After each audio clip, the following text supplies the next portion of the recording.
Ethiopia is the oldest independent country in Africa, once ruled by a dynasty of several monarchs. It is different from most other African countries, because it is one of the few countries that successfully resisted European colonization. The country also has a historical connection with Christianity. The region adopted the religion before many Western countries were introduced to it. Modern Ethiopia is a multicultural country with a wide range of lifestyles, from rural farmers to urban professionals. Ethiopia is bordered by Somalia to the east, Kenya to the south, South Sudan, and Sudan to the west, Eritrea to the north, and Djibouti to the northeast. For geological formations form the basis of Ethiopia's topography, which is one of the harshest in all of Africa. Ethiopia, the oldest sovereign state in Africa, used to be the seat of a succession of kings. As one of the few nations in Africa that successfully resisted European colonization, it is different from most other African nations. The Ethiopian region is different from other African countries, in many ways because it has never been colonized. Ethiopian customs are still rooted in ancient traditions, and many parts of daily life are based on rituals. For example, there are normal and appropriate ways to greet people, butcher poultry, fold dresses, and serve coffee. The country also has its own ancient alphabet and calendar that are still used today. During the reign of Menelik II, in the late 1800s, modern Ethiopia emerged. From the province of Shoa, Menelik came out to subjugate and establish an Ethiopian empire over the countries to the south, east and west.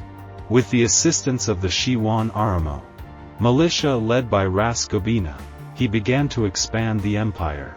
Ethiopia's current borders are the result of this expansion. Ethiopia's sovereignty was recognized in the Treaty of Vikhal, which Italy ratified in exchange for Italian rule over northern Tigray. An alleged misunderstanding between the two sides was one of the provisions of the treaty that later provoked hostilities. With more than 100,000 soldiers, Menelik's army was well prepared with the most modern weapons. This led to the Battle of Adwa, in which Menelik's well-armed force of over 100,000 men was disorganized and attacked by 14,500 Italian forces under General Oreste Baratieri. The Italian position gave way, and at noon the signal for retreat was received. The victory had further significance, as it was the first crushing defeat of a European power by African forces in the colonial era.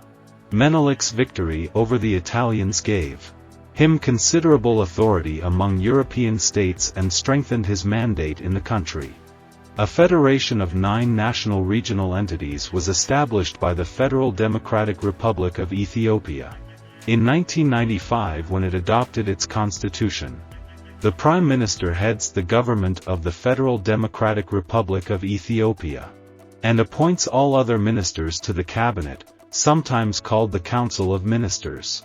The House of People's Representatives and the Upper House of the Federation, which has 112 members, elected by the state councils, form the bicameral Federal Parliamentary Assembly. The head of state of Ethiopia, the President, is elected by the House of People's Representatives and serves for 6 years. Addis Ababa is the highest capital of Africa. Ethiopia's capital, Addis Ababa, is the highest capital city in Africa, and the 4th highest in the world at 2,450 meters. The city is located in the shadow of Mount Entoto, the highest peak of the Entoto Mountains, which is about 3,200 meters above sea level. The national animal of Ethiopia is the Abyssinian lion. Compared to their East African counterparts, Abyssinian lions, or Panthera leo abyssinica, are smaller animals, with males having a distinctive black mane. According to experts, there are less than 1,000 Abyssinian lions left in Ethiopia.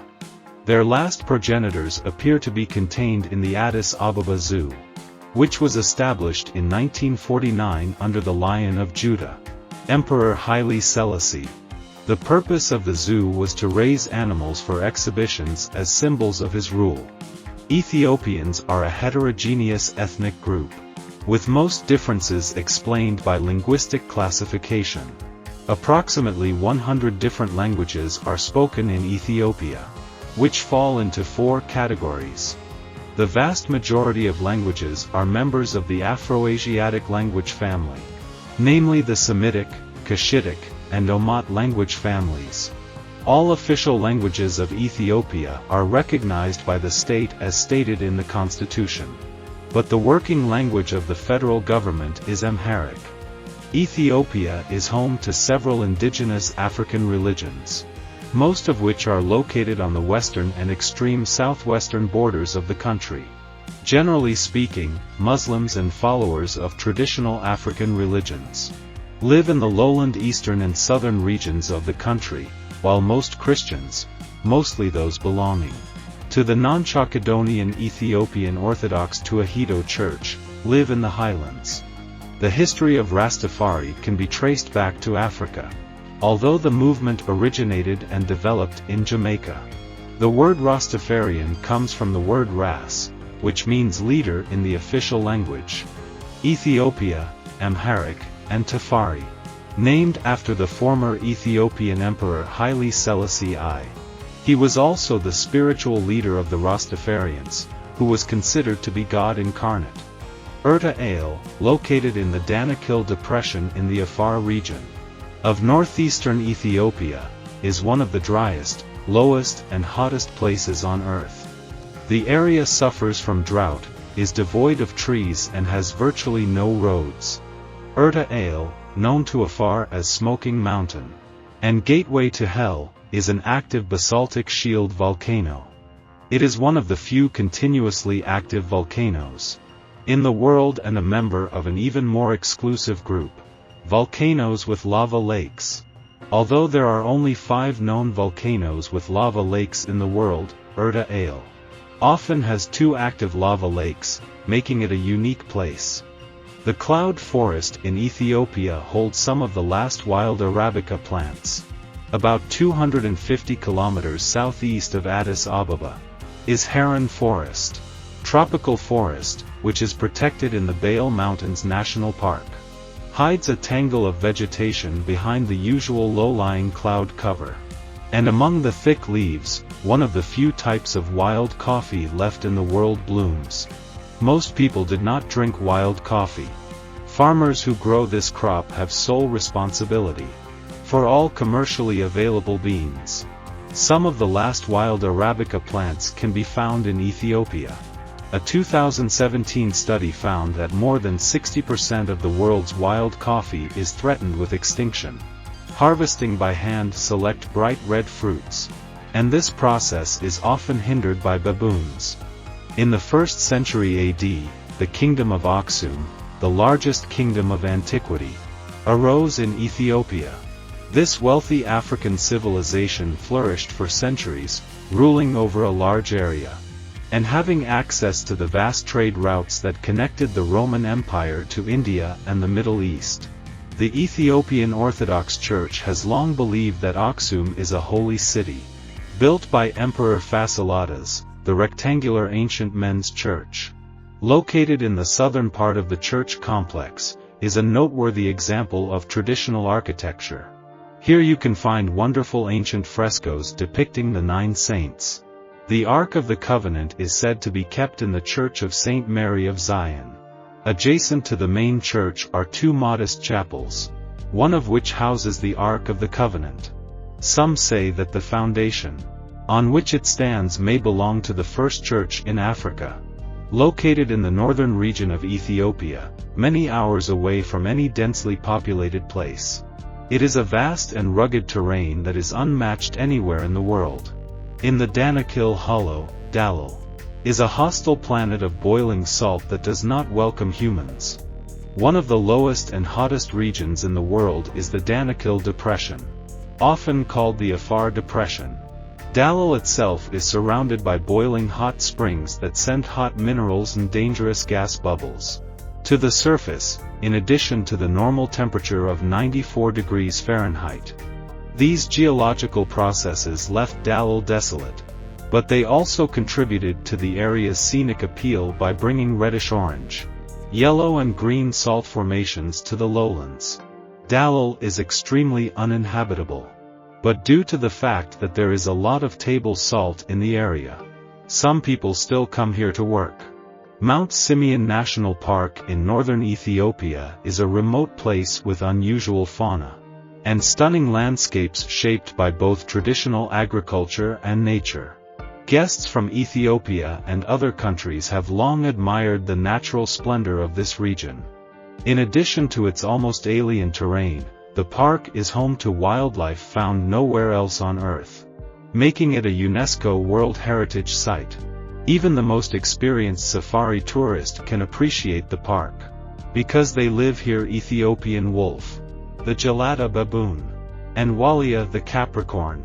The Simien Mountains were formed by many lava flows that formed layers of thick basalt, and they did so in front of the Rift Valley.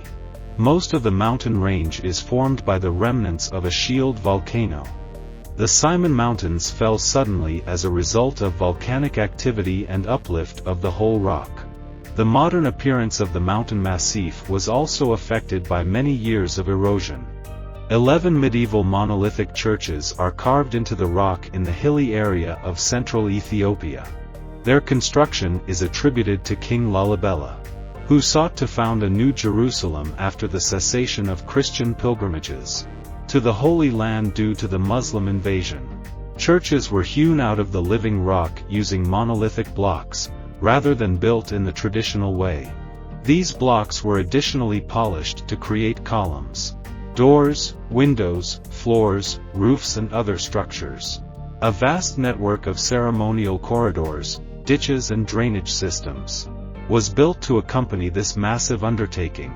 Some of these features included doors to catacombs and hermit caves. Most of us follow the Western or European or Gregorian calendar, which has 12 months of 28 to 31 days each. We use 4 different seasons to measure time, and January 1st each year marks the start of our new year, which comes exactly 1 week after Christmas. However, everything is different in Ethiopia. The Ethiopian calendar, commonly called the Ge'ez calendar, counts 365 days, 6 hours, 2 minutes and 24 seconds in a year. 13 months in total, 12 of which contain exactly 30 days each. In the 13th month, or Pagum, only 5 or 6 days. Every 4 years, 6 hours are added to 24 hours. And this day becomes the 6th day in a leap year. The Ethiopian calendar is many days behind the Western calendar, which only confuses us even more. Although it may sound strange, it is not uncommon for several peoples to have their own calendars. Really amazing. The Ethiopian calendar is 7 years and 8 months behind the Western calendar. It is now 2016 in Ethiopia. It turns out that Ethiopia also has a unique view of time. It is the only nation in the world that uses a 12-hour time system instead of a 24-hour time system. Friends, I hope you enjoyed my documentary video about Ethiopia. If you want to know more interesting facts and travel stories, don't forget to subscribe to my channel, press the bell to get notified about new videos. Which country you want to see in the next video, please let us know in the comments section.